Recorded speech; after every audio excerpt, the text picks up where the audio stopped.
adalah bagian dari ta'awun tadi. Orang harus peduli, empati kepada orang lain. Ada orang lain butuh, mendesak, terus kita mampu membantu, kita bantu. Dalam banyak hal kita perlu menerjemahkan ini. Terkait dengan komponen kompetensi siswa, ini yang ada di ASP 2020. Lalu ada yang saya tambahkan di sini. Pertama, dalam konteks pesantren itu, pertama kompetensi santri itu adalah mampu menjadi pemimpin dalam pemahaman dan pengamalan keagamaan. Ya, misalnya contoh, ini sekedar contoh saja, mampu menjadi imam dan khotib, mampu menjadi penyuluh agama. Ini di pesantren harus mutu kita, usaha kita harus sampai pada ke situ. Maka di Tazaka itu sebetulnya sholat berjamaah di masjid bersama-sama itu kan hanya subuh sama maghrib. Itu dari kelas 1 sampai kelas 6. Adapun duhur, asar, dan isya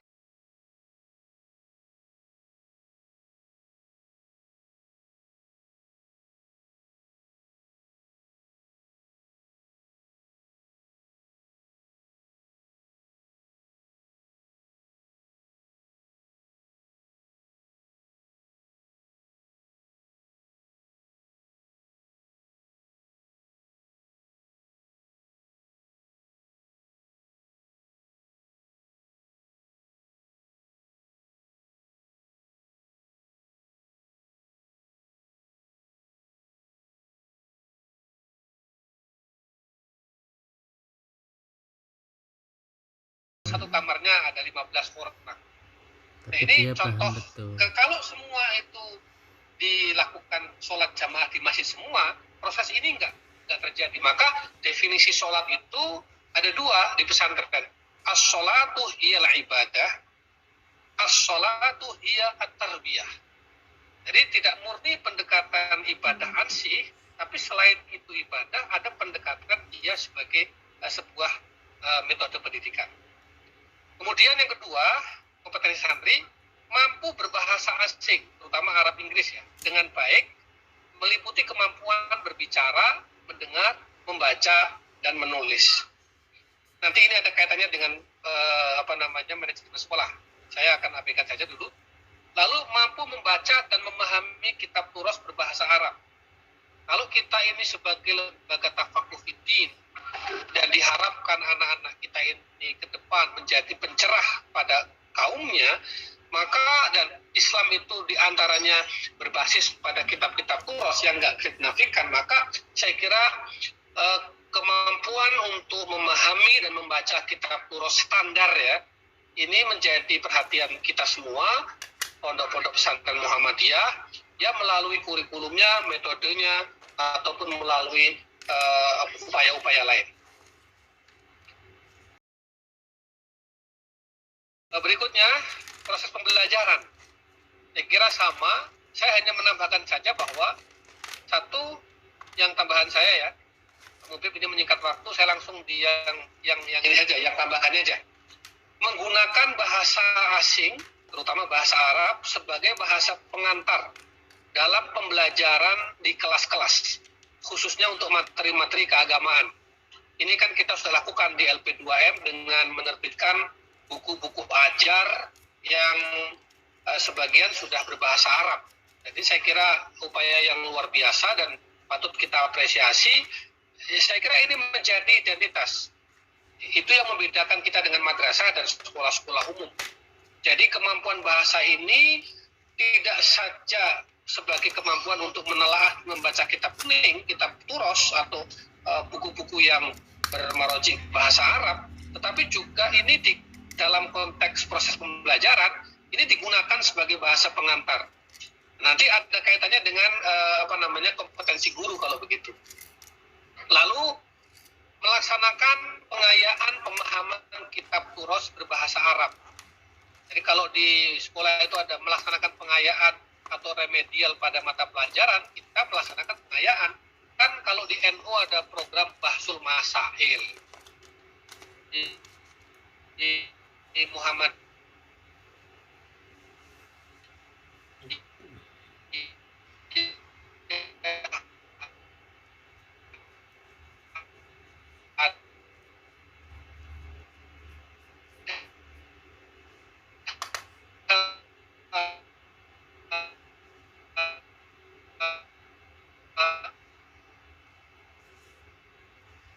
entek engko sono pulsa ya. Sana kali.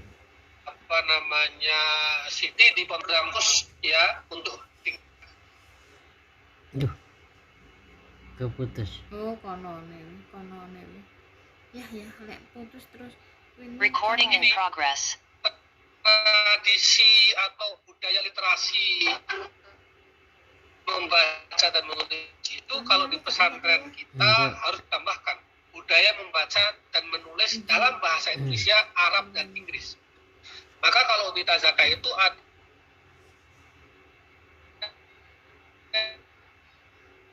yang namanya seperti status di medsos itu, ya apa saja, dan mereka sudah kita padu dengan beberapa pertanyaan yang dituliskan dalam bahasa Arab, kadang bahasa Inggris, kadang bahasa Indonesia. Nah, ini untuk melatih kemampuan dia mengekspresikan pikirannya dalam bentuk tulisan dalam bahasa asing. Ada juga insya yaumi atau apa namanya menulis insya dalam bahasa Inggris ataupun bahasa Arab yang dikoreksi oleh wali kelas masing-masing. Nah ini saya kira penting tradisi membaca dan menulis ini.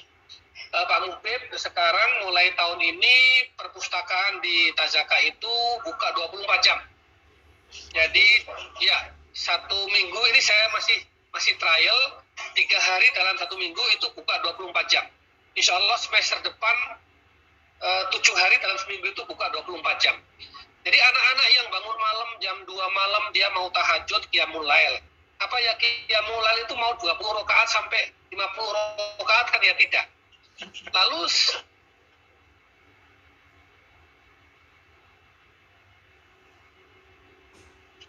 ya kan di mana mereka setelah tahajud 11 rakaat itu misalnya gitu.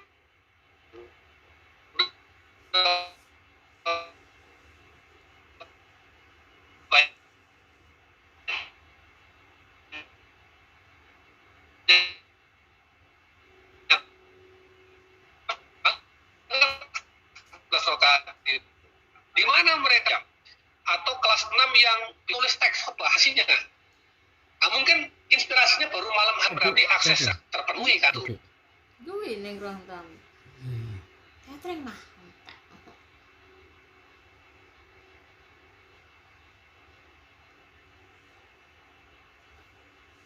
Kono sinyalnya putus-putus ya. Itu sono atau kita? Ya kowe nggonamu kuwi mlebu nggonanku ta ya. Recording in progress. Oh kono kuwi. Nek ngene pre kono lho. Ya kuwi nggawe hotspot apa nggawe apa? Ya. Saya hotspot ya coba ya.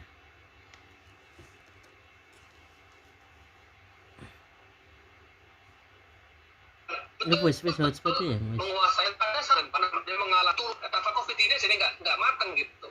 Nah, saya pernah di PCIM Kairo itu saya sampaikan bahwa kalau bisa, ini sebetulnya kalau kita bicara ideal ya meskipun juga bahasa Arab itu tidak harus dari Timur Tengah, tapi wan pontrenmu wan azhari lah kira-kira begitu, atau wan pontrenmu wan madani, wan pontrenmu wan maki, wan pontrenmu wan maghribi, wan pontrenmu wan tunisi, wan pontrenmu wan sudani, kira-kira gitu.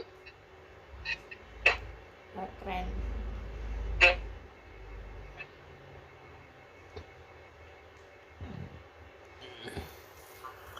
Mas, Apa dipakai ade ya terus? Kota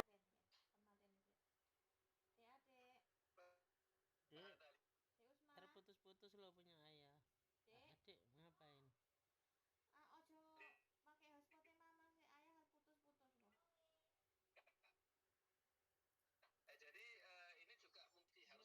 karena subkomponen budaya sekolah, budaya taklim antara, nah ini di kelas dengan guru kadang-kadang guru masuk masih ada yang berdiri dan lain sebagainya, masih ada yang di luar, ini kan sebetulnya nggak boleh.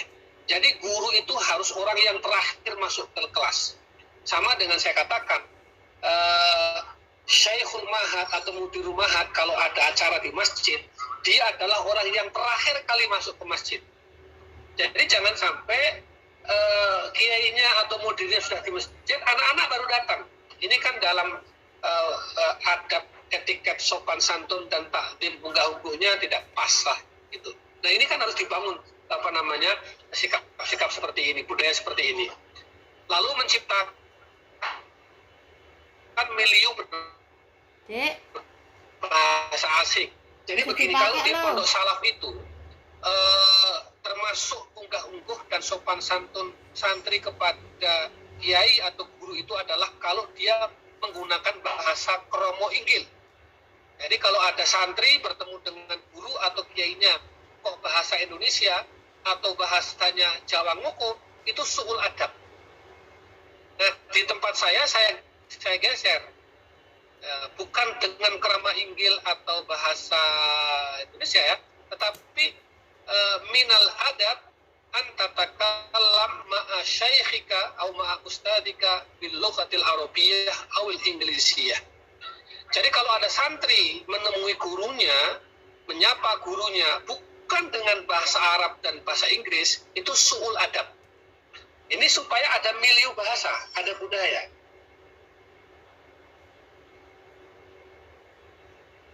Jadi kalau ada santri kok kira-kira Pak Ustaz harusnya dia kayak fahalukum, how are you sir, kan gitu.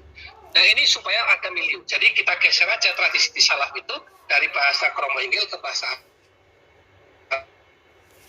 Coba tak. dan Inggris. Saya kira milieu ini mesti manajemen sekolah, pengelolaan sarana dan prasarana ini saya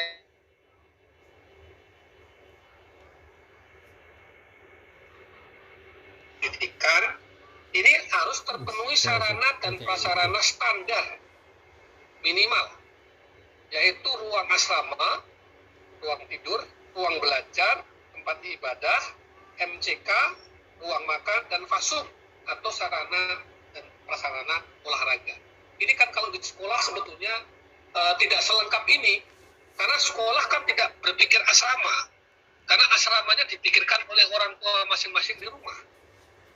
Ya, kemudian masjid ibadah, kalau ada madrasah atau sekolah siswanya 2.000, nggak perlu bikin masjid besar-besar, karena mereka itu nggak sholat di sekolah, subuhnya di rumah, paling duhur. Itu pun kalau sholat di sekolah, asarnya di rumah, maghribnya di rumah, isaknya di rumah. Nah di pesantren nggak bisa tidak, ini harus dibuat musola atau ibadah itu. MCK juga kalau ada 1.000 santri ya harus untuk memenuhi kebutuhan 1.000 santri, karena mereka 24 jam berada di pesantren. Kan kalau di rumah, mandinya di rumah, mandi pagi di rumah, mandi sore di rumah. Paling di sekolah itu hanya untuk pipis saja itu, karena hanya berada 6-8 jam. Nah berbeda antara sekolah dengan madrasah dari sisi sarana dan prasarana ini. Ruang makan, kan sekolah nggak memikirkan ruang makan, nggak memikirkan tempat masaknya, nggak memikirkan gudang untuk menyimpan bahan-bahan makanan. Kenapa? Karena makan itu dipikirkan oleh orang tua masing-masing di rumah masing-masing. Saya kira itu ya, ini sebagai salah satu komponen atau instrumen hak kreativitas pesantrenmu ya. Saya kira ini saja, ini tambahan ya. Sistem nilai kapan-kapan lah kita dibahas ini. Kemudian apalagi sudah itu saja Pak Mufib. Terima kasih, nanti kita kembangkan dalam diskusi. Kurang lebihnya mohon maaf. Aqulu qouli hadza. Wassalamualaikum warahmatullahi wabarakatuh. Waalaikumsalam warahmatullahi wabarakatuh. Syukran jazilan lak ala ard atau taqdim al-maqalat al-jayyidah al-qayyimah. Terima kasih sekali lagi Ustaz Anang ya. Sudah sangat lengkap, sudah mulai tergambar jelas arah dari rencana pengembangan instrumen akreditasi pesantrenmu. Ini sudah pukul 21:04 ya. Ini masih ada 3 lagi yang akan menyampaikan prasarannya. Berikutnya saya undang Kiai Haji Ayi Mukhtar, BSc Diploma ME. Beliau adalah Mudir Ma'had Darul Arqam Garut, Muhammadiyah Garut, Jawa Barat. Mohon berkenan menyampakan 10 menit. Dibatasi, kalau yang tadi sudah disampaikan oleh narasumber sebelumnya barangkali tidak perlu diulang supaya lebih efektif. Dipersilakan Kiai Ayi dengan Assalamualaikum warahmatullahi wabarakatuh. Waalaikumsalam warahmatullahi. Yang kami hormati Bapak Ketua LP2M Pimpinan Pusat Muhammadiyah serta seluruh jajarannya. Yang kami hormati Bapak Ketua Badan Akreditasi Nasional Bapak Dr. Tony Tuhaduddin dan juga yang kami hormati para masyayikhul kiram, baik yang jadi narasumber ataupun yang sebagai peserta dalam diskusi virtual ini. Saya mungkin tidak panjang lebar dan mohon maaf tidak sempat membuat skala atau materi. Cuma saya ingin Senanang lo bikin sampai lengkap. kali kami dalam Arkom atas rencana untuk akreditasi pesantren. Ini adalah wujud keseriusan dan bukti kesungguhan LP2M dan Muhammadiyah. Pak Masturi sering menyampaikan, Pak Dr. Masturi itu bahwa kami tidak main-main dalam mengelola pesantren ini. Dan ini adalah sebagai wujud daripada keseriusan kita. Terus ya, kalau kita membandingkan dengan pesantren-pesantren punya saudara tetangga kita sebelah, bahwa ya tidak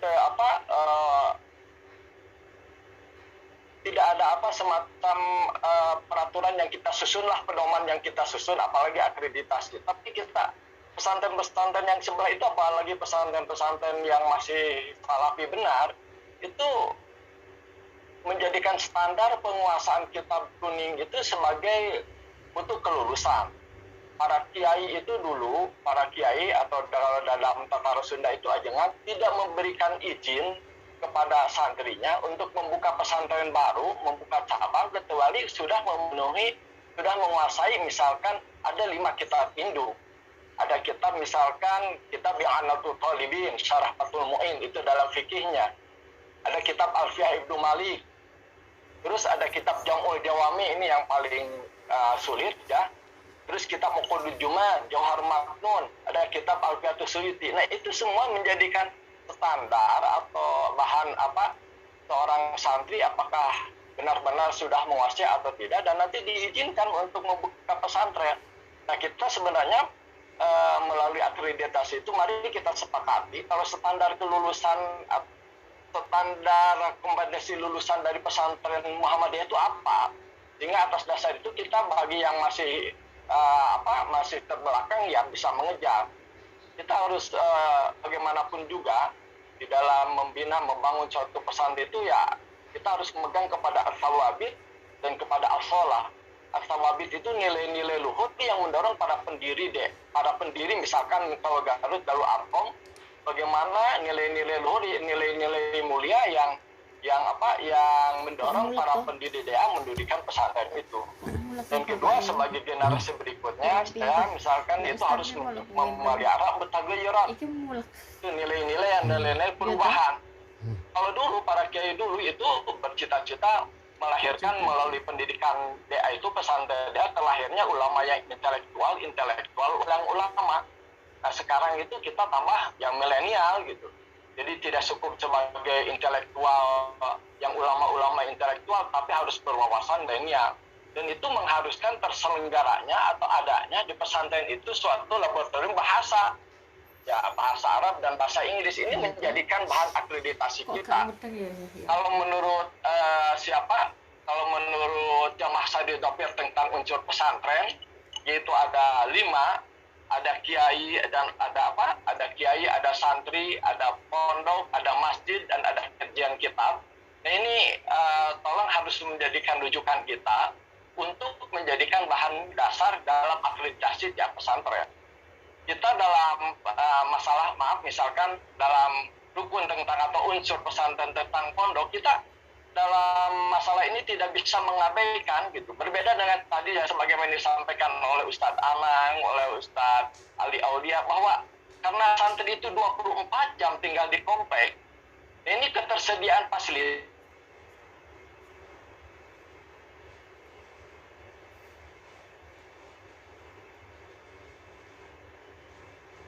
anak itu kalau tidak kerasan tinggal di pesantren, tidak keras itu akan berpengaruh kepada pelanggaran terhadap peraturan yang ada di pondok, berpengaruh juga terhadap gairah untuk belajar.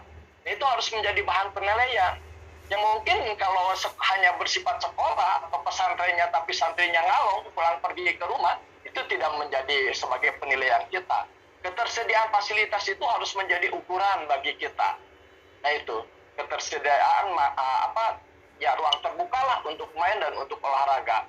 Terus ketersediaan fasilitas karena kita bagaimanapun juga melahirkan ulama-ulama yang berwawasan internasional, ketersediaan suatu laboratorium yang mumpuni itu harus benar-benar menjadi standar ukuran kita.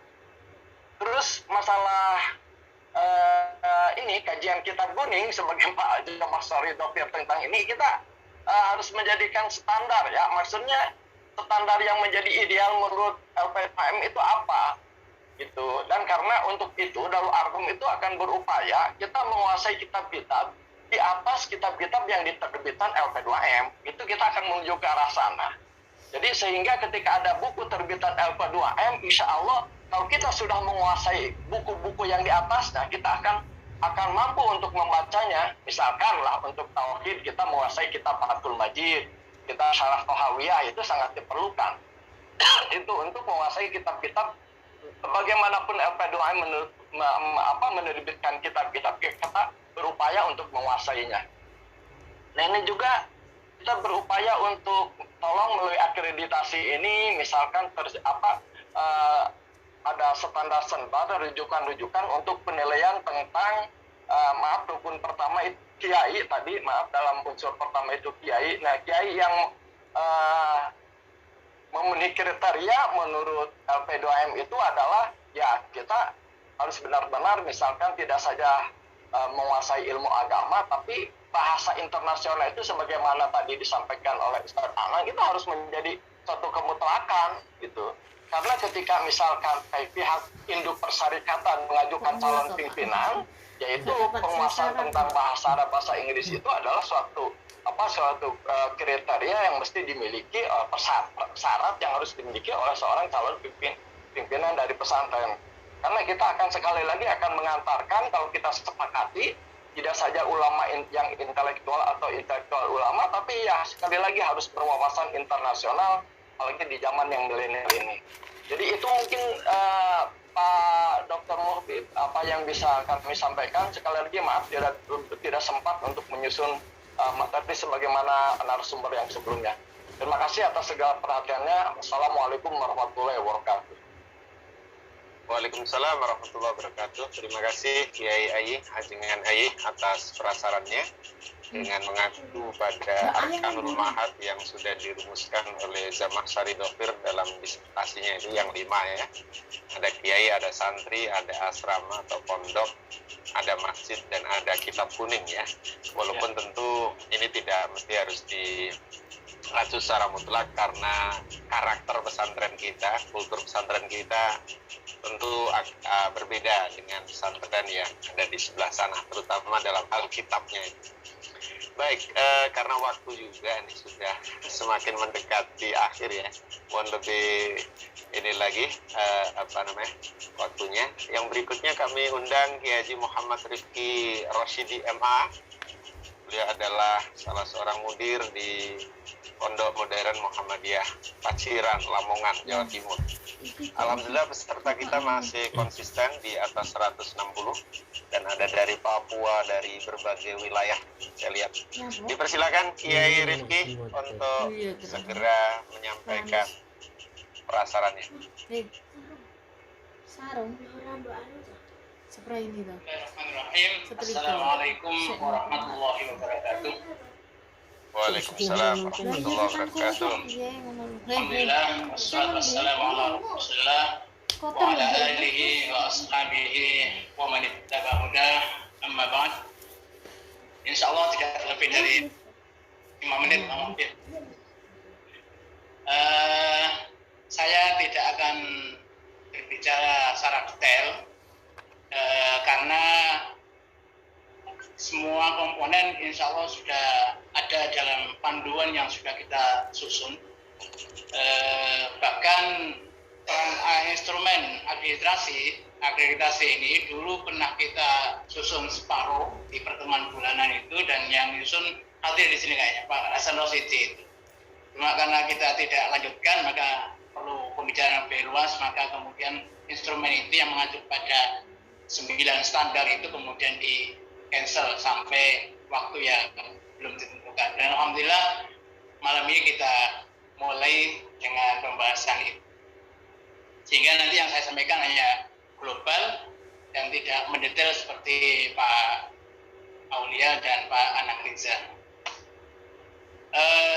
Pesantren itu menjadi unik karena berbasis pada keteladanan. Jadi siklus 24 jam itu ya masjid, asrama, kelas, masjid, asrama, kelas, dan yang menjadi sentral utama itu adalah keteladanan kiai atau musyrif. Sehingga sering saya katakan seandainya di pesantren itu sudah tidak ada pembelajaran formal, hanya rutinitas ibadah, sosialisasi, kemudian santri, keteladanan dari kiai, maka itu sudah masuk di dalam kategori pembelajaran yang luar biasa. Tapi kemudian gagasan yang ingin saya sampaikan ini kita berpedoman pada dua landasan. Jadi globalnya aja. Pertama landasan teologis. Jadi ayat ini 122 itu sudah kita akui sebagai ayatnya pesantren. Dan dari sini saja itu kira-kira sudah ada 3 komponen yang bisa kita ambil untuk standar akreditasi. Enggak usah. Pertama kita ambil daripada Ta'ifah, kalau lana Ta'ifah. Kemudian ada proses tafakuh fitinnya. Kemudian ada target akhir yaitu liundiru qomahum. Dalam peran sosial lulusan itu nanti ada kompetisi lulusan. Maka ini dari landasan teologis tentang karakteristik pesantren saja, kemudian bisa kita kembangkan instrumen-instrumen, dan insya Allah di panduan pedoman LP2M sudah ada detailnya bagaimana santri itu, kemudian proses tafakuh itu bagaimana, dan apapun pesantrennya, entah agrobisnis, entah trendsen, entah apa, maka komponen proses tafakuh fitin itu tetap harus ada. Meskipun jenis pesantrennya berbeda seperti yang dikatakan oleh Pak Ustadz Ali sama Ustadz Anang tadi. Kemudian adalah peran sosial. Nah, nanti kita akan lihat pada sarananya. Kalau kemudian santri syaratnya apa, kemudian tafakuh prosesnya bagaimana, dan ini adalah proses. Iya, dipasang lagi. Kemudian ini alasan teologis. Kemudian yang kedua, saya ambil landasan sosiologisnya. Saya masih senang definisi Gontor tentang pesantren. Kok Gontor? Yaitu ada kiai, dan insya Allah di pekan perkenalan masih belum ada revisi kayaknya di Gontor itu tentang definisi pesantren.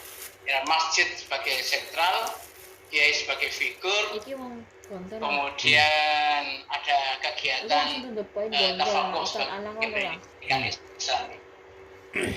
Maka dari landasan sosiologis ini bisa kita ambil sarana, lahan misalkan, ada masjid, ada asrama, kalau kemudian terintegrasi dengan sholat, ada ruang kelas dan sebagainya, tidak mendetail, dan insya Allah standar sarana sudah ada di panduan dan pedoman LP2M tentang pelaksanaan pesantren Muhammadiyah.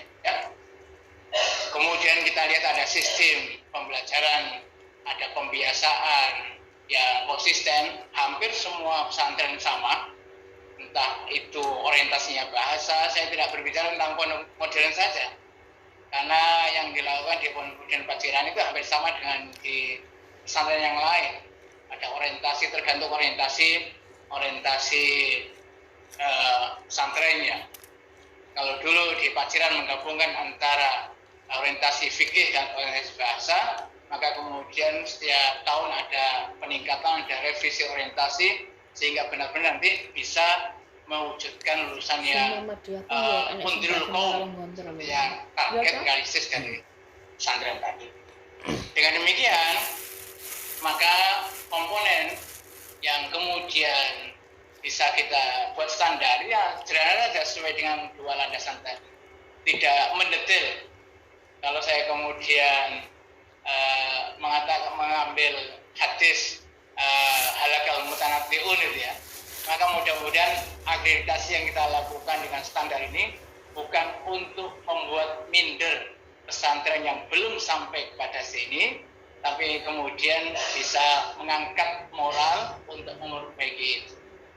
Apalagi kalau kemudian mudah-mudahan ya definisi penyusunan undang-undang pesantren itu tidak berorientasi politis ya, sehingga dengan ada syarat tuju atau apa itu kemudian ingin mematikan pesantren yang lain dan tidak membagi bantuan pada pesantren yang lain. Tapi akreditasi yang dilakukan oleh Pontrenmu ini mudah-mudahan benar-benar ingin meningkatkan kualitas pesantren Muhammadiyah.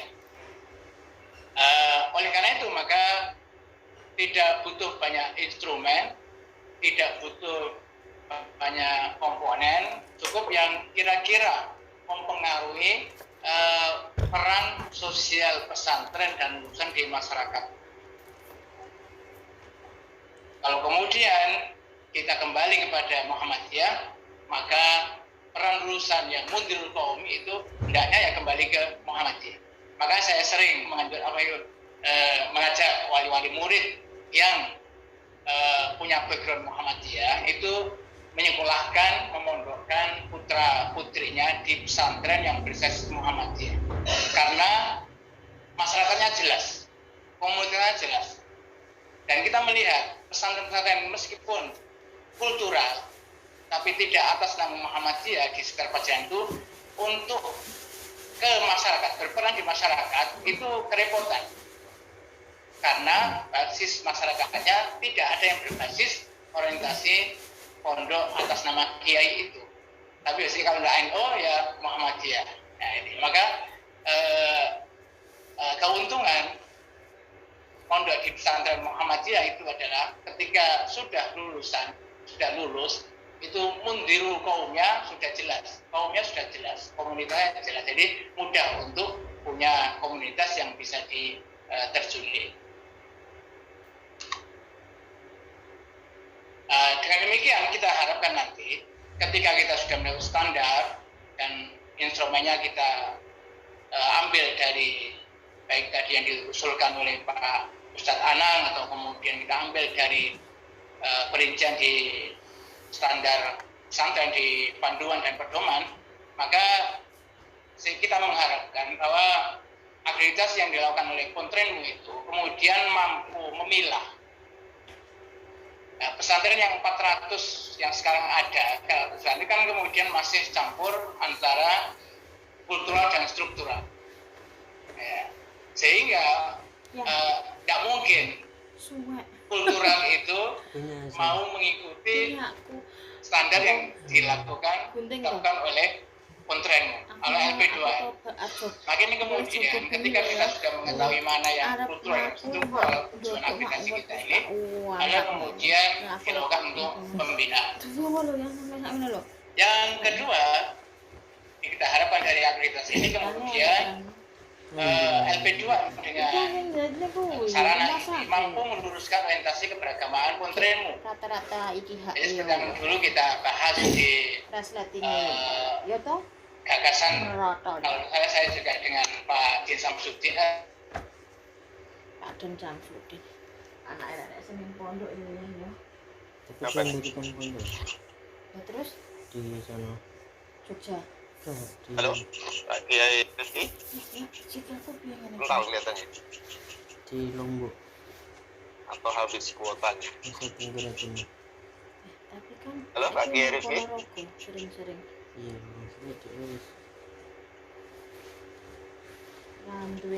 Mana Pak Mas Kuri? Tadi kurang satu slide kelihatannya. Halo, Ustaz Rifki.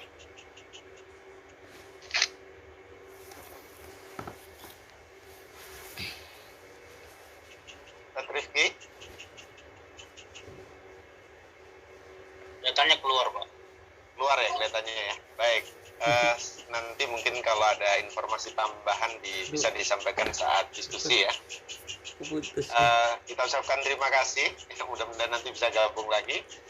Kita lanjutkan ke narasumber yang terakhir dari Pesantren Kuliatul Mubalighin Padang Panjang, Sumatera Barat. Kami undang Dr. Hajah Derliana, MA, Mudir Pesantren Kuliatul Mubalighin, ya, dengan segala hormat dipersilakan sekitar 10 menit. Waktunya udah habis juga, tinggal 5 menit. Baik, nggak apa-apa lah, silakan. Ini karena memang isinya banyak dan bahasanya luar biasa. Dipersilakan. Ibu Derliana. Baik, Assalamualaikum warahmatullahi wabarakatuh. Ya, halo. Waalaikumsalam warahmatullahi wabarakatuh. Innal hamdalillah nahmaduhu wa nasta'inuhu wa nastaghfiruhu wa na'udzu billahi min sururi anfusina wa min sayyiati a'malina may yahdihillahu fala mudhillalah wa may yudlil fala hadiyalah. Asyhadu an la ilaha illallah wahdahu la syarikalah wa asyhadu anna Muhammadan abduhu wa rasuluh la nabiyya ba'dah. Alhamdulillah yang saya hormati Bapak Ketua LP2PP beserta dengan pengurus semuanya. Kemudian Bapak narasumber dan Bapak dan Ibu yang hadir dalam kegiatan webinar kita pada malam ini. Pertama saya sampaikan ucapan terima kasih saya pada malam ini diikutkan dalam kegiatan ini saat Pak Mas Guri menyampaikan untuk menjadi narasumber pada kesempatan ini. Saya langsung menjawab iya, karena satu-satunya di antara yang ada ini hanya saya yang perempuan. Itu kesyukuran saya, kata Pak Mas Guri, agar tidak bias perempuan ya, bias gender. Ya, bias gender. Oke, kami menyampaikan pada malam ini tentang akreditasi ala pesantren, khususnya pesantren Muhammadiyah. Kemudian yang kedua, saya ingin juga menyampaikan doa dari panitia malam ini. Saya ucapkan terima kasih. Saya belum hajah, Pak. Belum hajah. Belum hajah. Tapi karena semua pemateri sebelumnya Kiai Haji, ya penumpang nama saya. Alhamdulillah, terima kasih. Bapak-bapak dan Ibu yang berbahagia, sebenarnya saya melihat bahwa apa yang kita bicarakan pada malam ini adalah suatu peningkatan yang luar biasa yang kita telah duluan memikirkan. Kalau PT Semen Padang mengatakan kita sudah melakukan, yang lain sedang memikirkan begitu. Artinya kita sudah mulai berpikir bagaimana menyusun instrumen-instrumen yang ada untuk pondok pesantren Muhammadiyah. Walaupun pada dasarnya kita melihat bahwa pondok pesantren kita itu masih beragam. Tetapi dalam keragaman itu kalau kita lihat dalam profil pesantren kita itu kan dibagi kepada dua. Yang pertama adalah yang integral dengan madrasah, yang kedua memang yang khusus bidang keagamaan. Karena itu saya pikir untuk penyusunan instrumen yang sudah digagas dan mungkin ke depan akan kita bicarakan lebih lanjut, ini adalah sesuatu yang saya pikir langkah maju yang kita lakukan untuk pondok pesantren Muhammadiyah. Maka saya melihat ada beberapa hal saja di dalam ini. Kalau kita menyusun dari awal barangkali semuanya, karena di dalam instrumen akreditasi yang ada itu sesungguhnya sudah memenuhi pada beberapa standar. Tadi juga sudah dijelaskan oleh Bapak sebelumnya. Namun penguatannya adalah pada arkanul ma'had. Apa yang menjadi rukun ma'had yang ada ini, maka inilah yang kita masukkan ke dalam instrumen yang sudah disusun oleh pemerintah. Seperti tadi misalkan kita bicara tentang mutu lulusan misalkan. Di dalam buku profil kita itu sudah ada di sana bahwa santri yang tamat dari pondok pesantren kita itu mesti memiliki kemahiran berbahasa. Ya, misalkan di bahasa Arab adalah 4 maharoh atau 4 keterampilan bahasa ini. Maka ini mesti kita kuatkan. Kenapa? Karena dalam disertasi saya itu dijelaskan apa yang membedakan pondok Muhammadiyah itu dengan pondok non Muhammadiyah, khususnya di sebelah kita. Bahwa Muhammadiyah, kata Pak Yunahar Ilyas, 4 kemahiran berbahasa Arab ini mesti. Jadi kalau di pondok sebelah misalkan hanya qiraatul kutubnya yang kuat, sedangkan kita takalumnya juga kuat, istimanya juga kuat. Nah, 4 kemahiran ini kita kuatkan. Maka ini mungkin kita bisa cantumkan nanti di dalam instrumen mutu lulusan. Yang kedua, yang dari tadi mungkin belum disebutkan, bagaimana alumni dari Pondok Pesantren Muhammadiyah ini punya Al-Quran, punya hafalan Quran, sekaligus mungkin pemahamannya terhadap hafalan yang ia miliki. Ya, di dalam profil kita itu ada di sana 5 juz. Kalau saya di Kauman Padang Panjang itu sudah 7 juz, alhamdulillah ya. 7 juz untuk jurusan keagamaan, untuk IPA IPS itu 4 juz. Jadi kita sudah punya standar kompetensi lulusan yang kita tambahkan dari apa yang ditetapkan oleh pemerintah selama ini. Dan itu saya sudah mulai itu dari 2012 bahwa tamatan kita di Kauman Padang Panjang itu mesti memiliki hafalan Al-Quran. Yang hari ini sekarang kita kuatkan lagi kepada bagaimana hafalan Al-Quran anak itu selain mereka hafal, maka mereka paham maknanya. Dan yang ketiga, mereka mampu menuliskannya. Ini yang kita kuatkan untuk tahun sekarang. Yang ketiga, dari instrumen-instrumen yang sudah banyak yang dibuatkan oleh pemerintah, juga tidak ketinggalan dengan hadis. Ya, karena ini juga penting, karena kita melahirkan anak-anak yang tafakuh fiddin. Kita di Kauman Padang Panjang ini menetapkan 100 hadis, jadi namanya hadis mi'ah. Hadis mi'ah yang dihafalkan oleh anak setiap hari, dan itu menjadi standar kelulusan yang kita buatkan. Ini sebagai contoh saja, mungkin yang lain nanti akan banyak. Seperti kalau kuliah Mubalighин, itu dakwahnya, syarat kelulusan kita itu kita tambahkan dengan anak-anak mesti memiliki sertifikat bahwa mereka pernah tampil di masjid-masjid yang ada di Sumatera Barat minimal dan yang ada di Indonesia.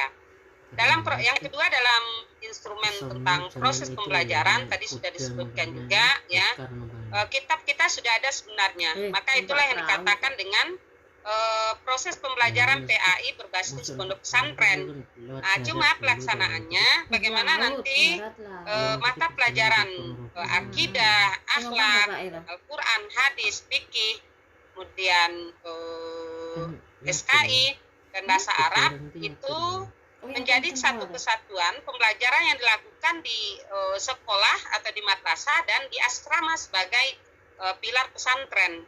Jadi pembelajaran yang kita lakukan di madrasah dan pembelajaran yang kita lakukan di asrama itu nanti akan menjadi satu kesatuan di mana penilaiannya juga akan kita gabungkan.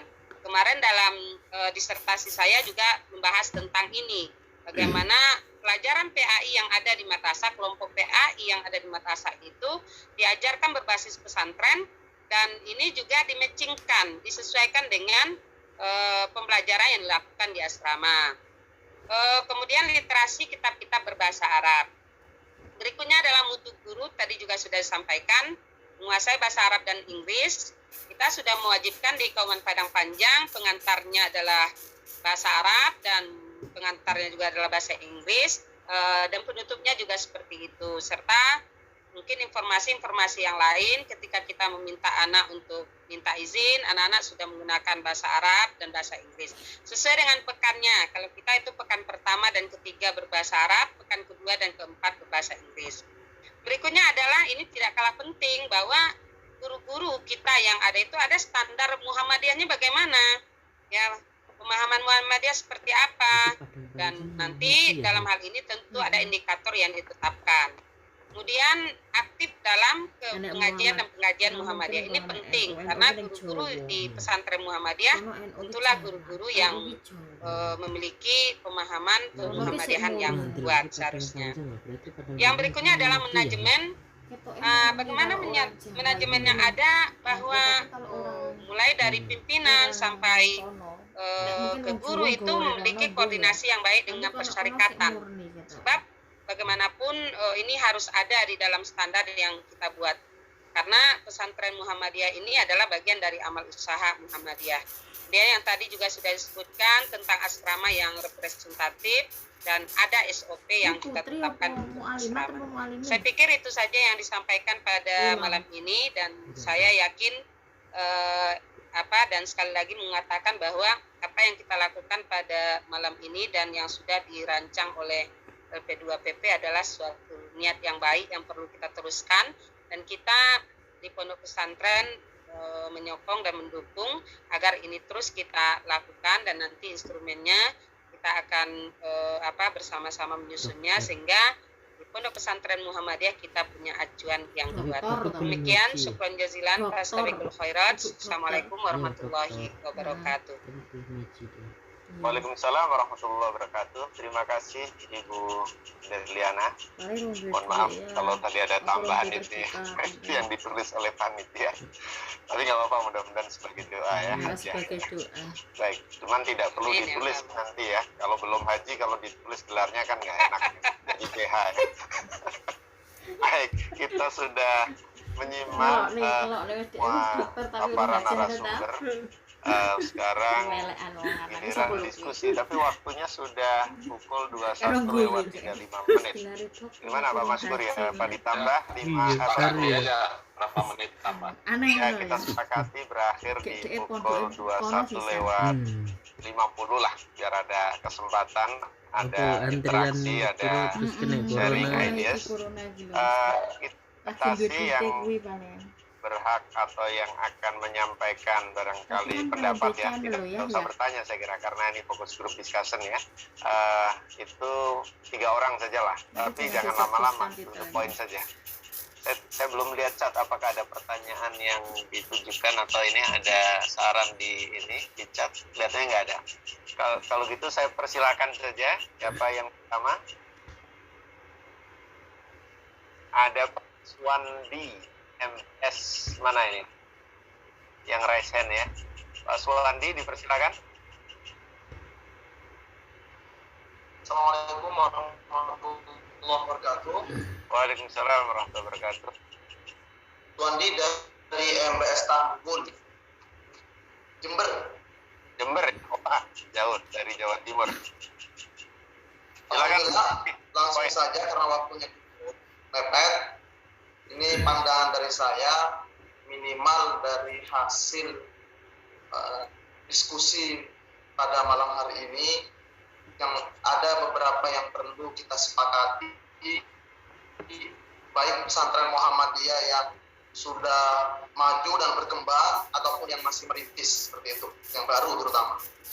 Yang ingin kami sampaikan, yang pertama, ini ada hal-hal yang harus kita sepakati, terutama terkait dengan kalau ada kaitannya dengan akreditasi, maka standar isi, yaitu kaitan dengan kurikulum. Ya, walaupun tadi disebutkan ada kurikulum misalnya menginduk ke Gontor atau menginduk kemana, tapi paling tidak ada kurikulum yang permanen lah, yang tetap, yang itu sudah dari pusat begitu. Ada beberapa kurikulum yang kita sepakati dan ada beberapa kurikulum yang mungkin sifatnya kita nanti pilihan seperti itu. Kemudian yang kedua itu terkait dengan standar proses. Ini juga perlu kita sepakati, dan harapannya nanti pesantren Muhammadiyah seragam dari sisi minimal ada ciri khas, dan itu nanti nampak dari segi prosesnya seperti apa. Karena nanti akan pengaruh kepada standar yang ketiga, yaitu standar lulusan. Nah, standar lulusan tadi sudah disebutkan oleh sebagian pemateri itu bahwa standar lulusan pesantren Muhammadiyah itu demikian seperti itu. Maka paling tidak lulusan dari pesantren Muhammadiyah nanti betul-betul ada ciri khas, dan ketika hadir di tengah-tengah masyarakat, mereka tidak perlu tahu lagi surat dikenal, oh itu pasti lulusan dari pesantren Muhammadiyah. Maka itu mungkin pandangan dari saya. Jadi ada 3 hal. Pertama, standar terkait dengan kurikulum. Alhamdulillah di MBS Tanggul dari sejak awal memang menanti terkait dengan kurikulum LP2M, dan sampai saat ini alhamdulillah sudah menggunakan buku yang diterbitkan oleh LP2M pusat. Dan yang kedua terkait dengan prosesnya, kami juga menunggu ya, terkait dengan hal-hal yang mungkin perlu menjadi ciri khas dalam proses pesantren Muhammadiyah ini sendiri. Dan yang terakhir adalah standar kelulusan. Demikian yang dapat saya sampaikan. Mohon maaf ada para kiai ini, mohon maaf ini masukan dari saya. Terima kasih. Assalamualaikum warahmatullahi wabarakatuh. Ya, baik, terima kasih Pak Suwandi. Selanjutnya dari Pondok Pesantren Ahmad Dahlan Tegal, PP Ahmad Dahlan Tegal, dipersilakan.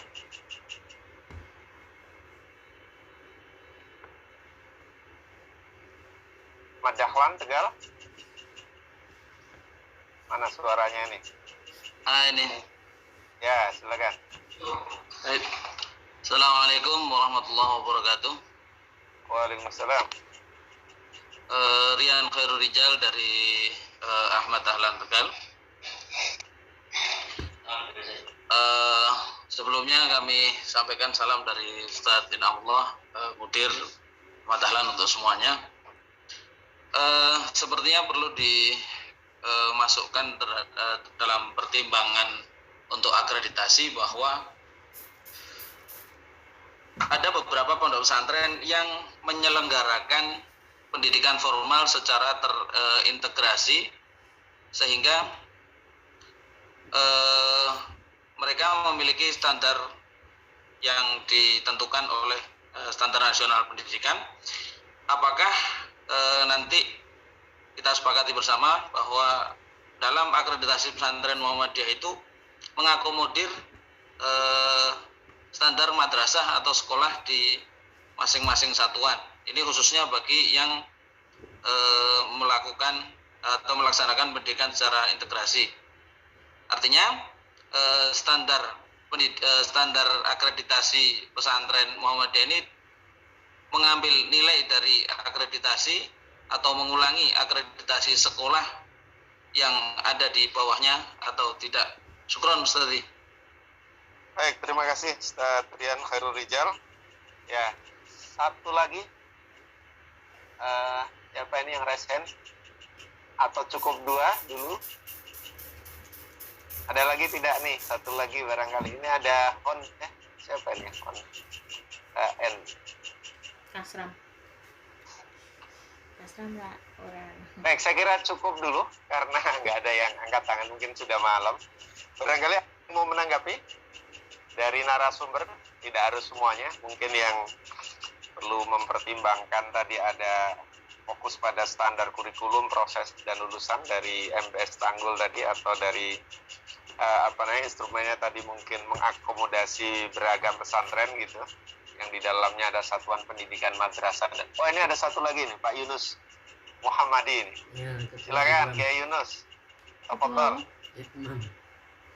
Itmam ya, Pak. Dalam tempo sesingkat-singkatnya Ustaz Yunus. Ini masih belum dibuka mute ini ya. Mikrofon. Imam apa? Tolong tuh diangkat.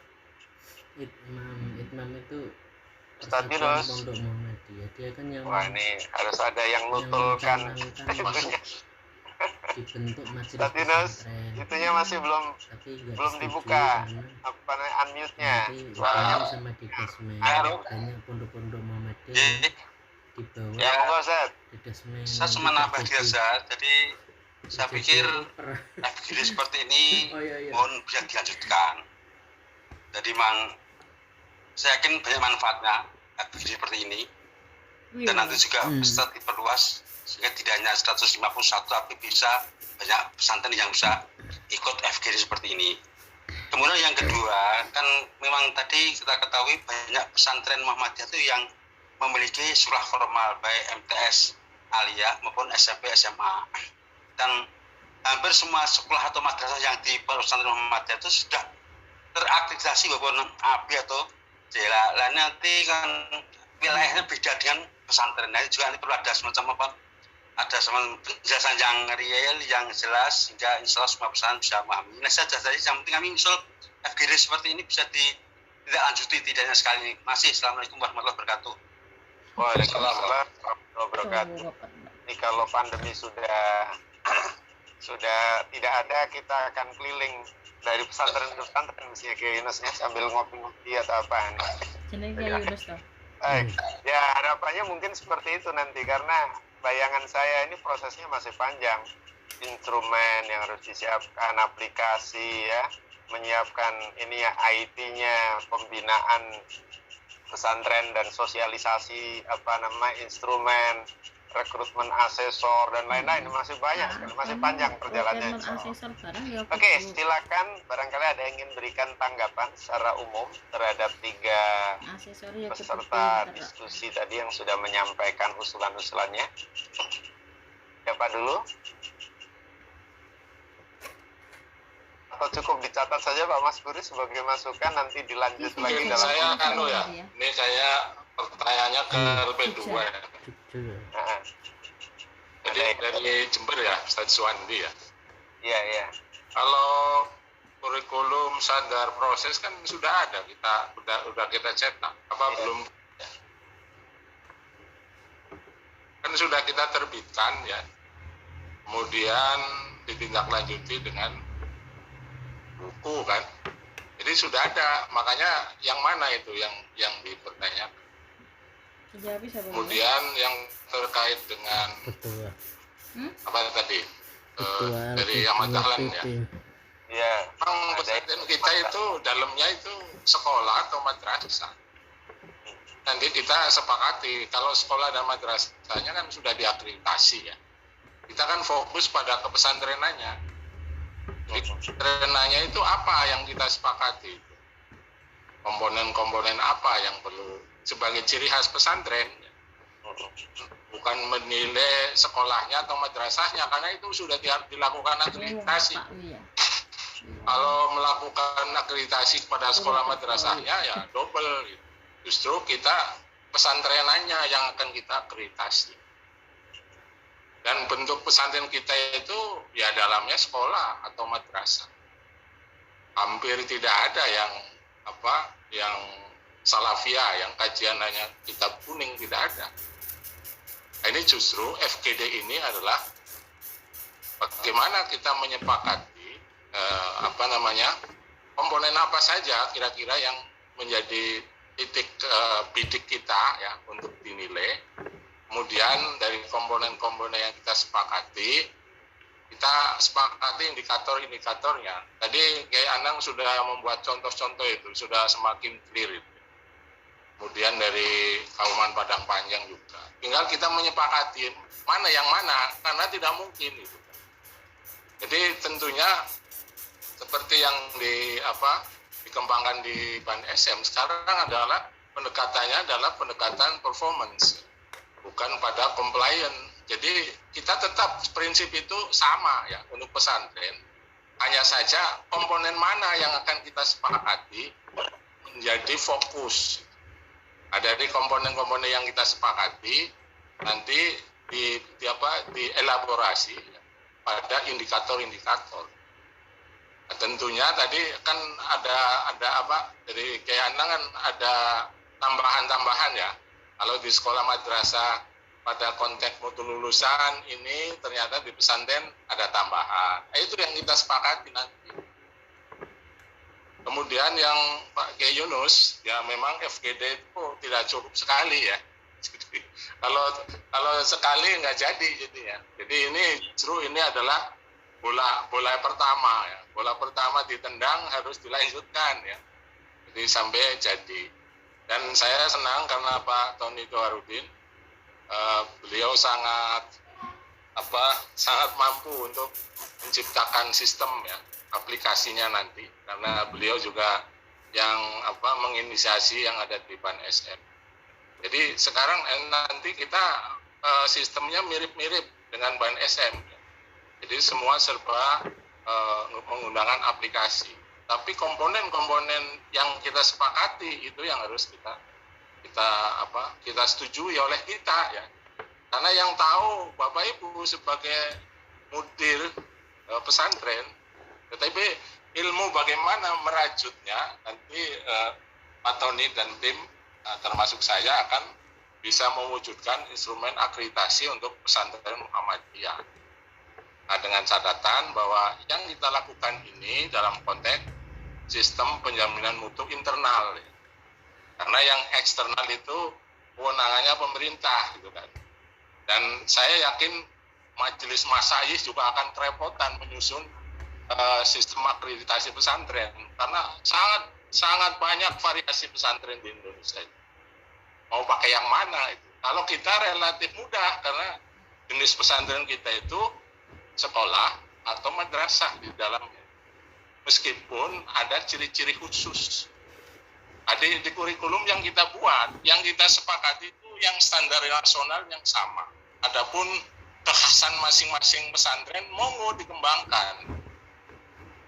Jadi Jadi sekali lagi kurikulum standar penilaian proses sudah ada ya. Jadi yang belum punya silakan dimiliki. Karena LP2 sudah mencetak sejak 3 tahun yang lalu. Terima kasih. Baik, terima kasih. Saya kira mungkin jawabannya sudah menyeluruh. Intinya PR kita masih banyak. Kita perlu buat peta jalan sampai akhirnya akreditasi ini bisa dilakukan. Apakah sepakati sebagai kewajiban atau sebagai kebutuhan ya, itu nanti diskusinya. Dan yang tidak kalah pentingnya dalam menyiapkan perangkat-perangkatnya ini, kita juga mungkin harus memikirkan pembiayaan akreditasi itu seperti apa nanti. Apa ditanggung bersama atau mungkin dari mana? Kalau selama ini ada ban PT, ban SM itu kan ditanggung oleh negara atau biayanya dari pemerintah, kira-kira seperti itu. Namun sekali lagi ini sebuah spirit kita untuk menjadikan pesantren kita berkemajuan, berkemandirian, dan sekaligus bisa memberikan layanan yang memuaskan, kira-kira begitu. Artinya salah satu ukurannya nanti adalah tingkat kepuasan stakeholder atau masyarakat pada umumnya. Salah satu ukurannya, sebagaimana yang sekarang diberlakukan untuk institusi perguruan tinggi. Namun demikian, ini sangat tergantung kepada kita semua yang memiliki pesantren Muhammadiyah tentu, yang sebagai sebagai pengembang, sebagai pengelola dari pesantren kita. Saya kira waktunya sudah cukup ya. Tambahan yang lupa. Ada tambahan lagi? Ya, satu ini aja, setengah menit. Ya. Ini di Ustadz Andi sudah di room chat sudah menulis. Jadi, kami sedang melakukan pendataan. Jadi mohon pesantren-pesantren Muhammadiyah yang sudah punya nomor statistik pondok pesantren, tolong dikirim ke kami. Karena minggu depan kita akan koordinasi dengan FP2 PWM, akan memberikan daftar pesantren yang sudah punya nomor statistik pondok pesantren. Sebab akreditasi yang akan kita lakukan adalah akreditasi yang betul-betul pesantren. Bukan ngaku namanya pesantren tapi tidak punya nomor statistik pesantren. Itu kami itu. Karena itu pesantren program namanya. Karena seperti tadi disampaikan Ibu Derliana, Arkanul Mahad itu harus dipenuhi. Yang namanya pesantren itu harus harus memenuhi rukunnya pesantren. Versi Zaman Sari Taufir itu menjadi pegangan undang-undang pesantren.